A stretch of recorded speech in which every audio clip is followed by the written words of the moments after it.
I would like to start off by saying thank you for your support, your energy, and your sacrifice over this election cycle.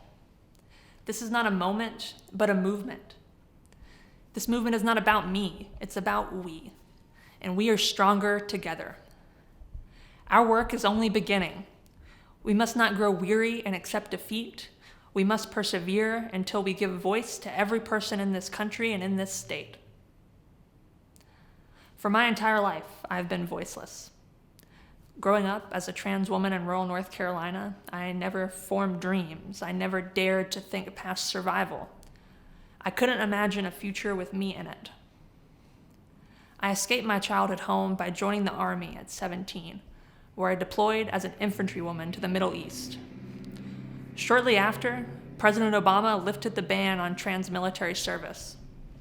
For the first time in my life, after 21 years of being voiceless, being unseen, I was finally able to tell another person who I was. I was finally able to have a voice. Then Donald Trump was elected. When Trump became president, I fought to survive in a country that wanted to erase my existence. And after 3 years of honorable service, I was forced out of the Army following Trump's trans military ban. I've always found a way to survive in a world that would prefer to erase my existence. I made my way to a small town in Oregon, where I went to college with the GI Bill. In Oregon, I found something I'd been searching for my whole life: a home. A home where people will not only welcome and accept me for who I am, but fight with me against the injustice I've faced my whole life. And I didn't just find other trans people, but people from all walks of life, willing to fight for me and my rights, even if their lived experiences differed vastly from my own.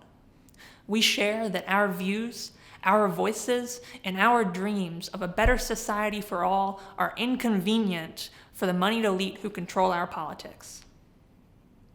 That's why when our state attacked some of the most valuable civil servants in our communities, I knew that we had to fight back. And I'll be forever proud of the campaign we've built to do just that. Over 500 people have volunteered on our campaign, bringing in voices and perspectives from every corner of our communities, from the union movement, the environmental movement, the racial justice movement, the LGBT+ community, and many, many more. Together we have vastly different lived experiences, but we share one thing in common: that we are voiceless in this country and in this state. Thanks to you, for the first time in my life, our voices were heard. We may not be celebrating a victory tonight, but what we built together can never be taken from us. We showed this state what it looks like when working people from all backgrounds fight together. It took the combined forces of the entire corporate Democratic Party machine to stop us. It took a global pandemic and over $100,000 from the fossil fuel industry, the landlord lobby, the private healthcare and pharmaceutical lobby, Amazon, Nike, the chair of the county commission, the president of the Oregon Senate, and the governor of this state, just to stop a 24-year-old transgender socialist with a high school diploma. We are so threatening to the entrenched powers in this state, not because of who I am or what I've done, but because of who we are and the movement that we have built together. No amount of corporate money, backroom deal-making, or establishment support can ever take away the grassroots, 100% people-powered movement that we built. We may have lost one state house race, but together we won something much bigger. We showed the state what happens when working class people from all backgrounds, races, genders, sexualities, and religions fight together. Together we boldly stood up and declared that we own our democracy.